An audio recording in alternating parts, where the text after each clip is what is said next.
You open your glove box, you pull out the owner's manual for your Chevy Silverado, and you read the oil recommendation. It says 5W30. You have been religiously pouring thin 5W30 synthetic oil into your 5.3-liter Vortec engine, thinking you are being a responsible truck owner.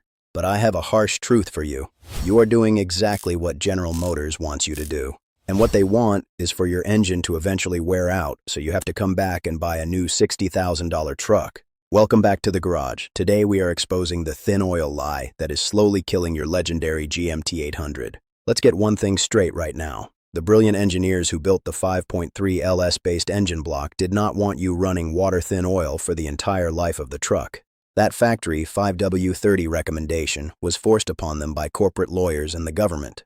They needed to hit strict government fuel economy standards, known as the CAFE standards. Thin oil has less parasitic drag, which gives them a tiny fraction of a mile per gallon better fuel economy on paper.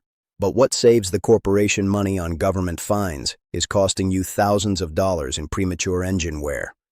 When your Silverado rolled off the assembly line, the internal tolerances inside that engine were incredibly tight. When your Silverado rolled off the assembly line, the internal tolerances inside that engine were incredibly tight. The space between your crankshaft and your main bearings was practically microscopic. In a brand new engine, a thin 5W30 oil makes perfect sense. It can squeeze into those tight clearances quickly, especially on a freezing cold morning.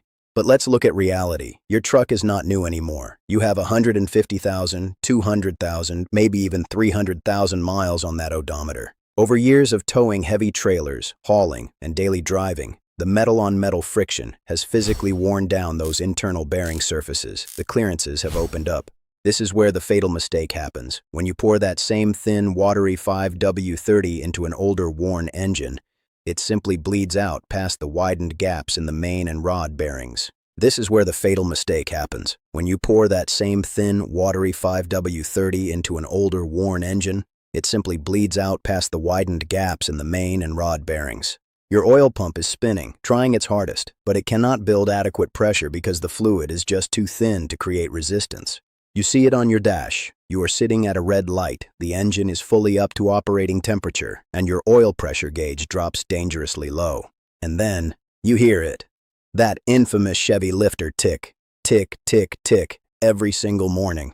That is the sound of your valve train starving for oil. Because your thin oil cannot maintain a thick enough hydrodynamic film, you have dry metal slapping directly against dry metal. You are actively shaving life off your camshaft every time you turn the key.